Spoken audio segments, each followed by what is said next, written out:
Assalamu alaikum, dear brothers and sisters.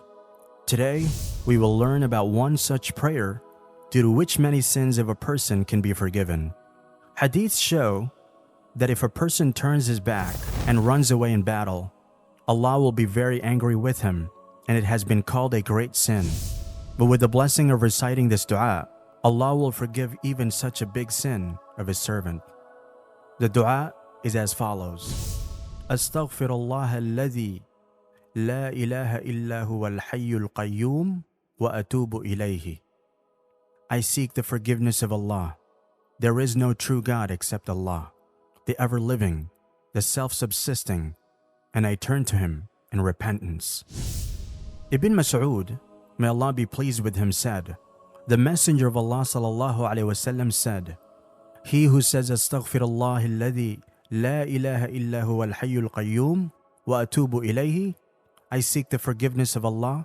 There is no true God except Allah, the ever-living, the self-subsisting, and I turn to Him in repentance.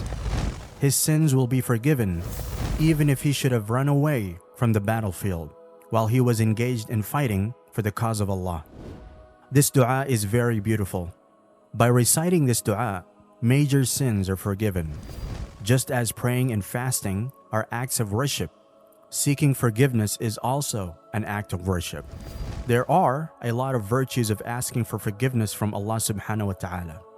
Despite all the importance and virtues of repentance and forgiveness, some unfortunate people, being seduced by the self and Satan, hesitate to repent and seek forgiveness.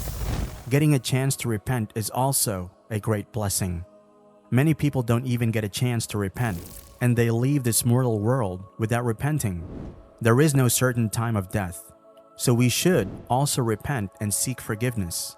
He who delays repenting will regret it later.